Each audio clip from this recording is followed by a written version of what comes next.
नमस्कार, स्वागत है आप सभी का। दोस्तों, नीमड़ी माता की कहानी कजली तीज की पूजा के समय सुनी जाती है। कजली तीज को सातुड़ी तीज और बड़ी तीज भी कहते हैं।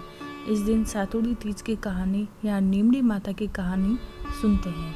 तो आइए सुनते हैं नीमड़ी माता की कथा। एक शहर में एक सेठ सेठानी रहते थे। वह बहुत धनवान थे, लेकिन उनके पुत्र नहीं था। सेठानी ने भादों की बड़ी तीज सातुड़ी तीज का व्रत रखा। हे नीमड़ी माता, मेरे बेटा हो जाएगा तो मैं आपको 1.25 मन का सातु चढ़ाऊंगी। माता की कृपा से सेठानी को 9वें महीने में लड़का हो गया। सेठानी ने सातु नहीं चढ़ाया। समय के साथ सेठानी को 7 बेटे हो गए, लेकिन सेठानी सातु चढ़ाना भूल गई। पहले बेटे का विवाह हो गया। सुहाग रात के दिन सोया तो आधी रात को सांप ने आकर डस लिया और उसकी मृत्यु हो गई। इसी तरह उसके 6 बेटों के विवाह उपरांत मृत्यु हो गई।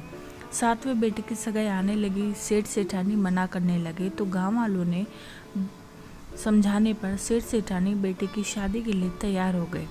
तब सेठानी ने कहा, गांव वाले नहीं मानते हैं तो इसकी सगाई दूर देश में करना।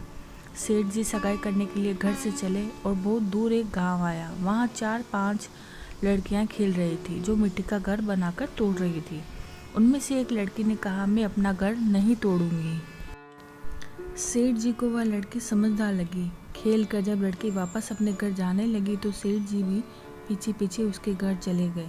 सेठ जी ने लड़की के माता पिता से बात करके अपने लड़की की सगाई व विवाह की बात पक्की कर दी। घर आकर विवाह की तैयारी करके बेटे की बारात लेकर गया और बेटे की शादी संपन्न करवा दी। इस तरह 7वें बेटे की शादी हो गई। बारात विदा हुई। लंबा सफ़र होने के कारण लड़की की मां ने लड़की से कहा कि मैं यह सातु व सीख डाल रही हूँ। रास्ते में कहीं पर शाम को नीमड़ी माता की पूजा करना, नीमड़ी माता की कहानी सुनना और सातु पास लेना व कल्पना निकाल कर सासू जी को दे देना।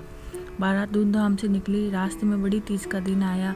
ससुर जी ने बहू को खाने का कहा। बहू बोली, आज मेरी तीज का उपवास है।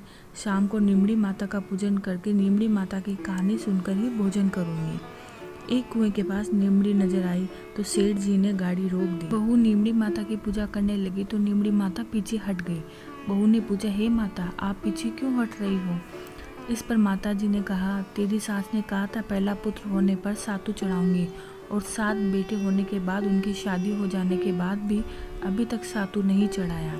वो भूल चुकी है। बहू बोली, हमारे परिवार की भूल को क्षमा कीजिए। सातु मैं चढ़ाऊंगी। कृपया मेरे सारे जेठ को वापस कर दो और मुझे पूजन करने दो। माता नववधू की भक्ति व श्रद्धा देखकर प्रसन्न हो गई।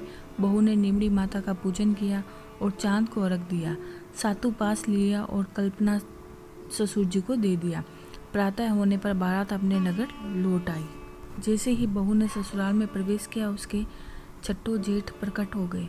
सभी बड़े खुश हुए। उन सभी को गाजे बाजे से घर में ले लिया। सास बहू के पैर पकड़कर धन्यवाद करने लगी तो बहू बोली, सासू जी, आप ये क्या करते हो? जो बोलवा करी है उसे याद कीजिए। सासू बोली, मुझे तो याद नहीं, तू ही बता दे। बहू बोली, आपने नीमड़ी माता के सातु चढ़ाने का बोला था, सो पूरा नहीं किया है। तब सासू को याद आया। 12 महीने बाद जब कजली तीज आई, सभी ने मिलकर 1.25 मन का सातु तीज माता को चढ़ाया। श्रद्धा और भक्ति भाव से गाजे बाजे के साथ नीमड़ी माँ की पूजा की, बोलमा पूरी की।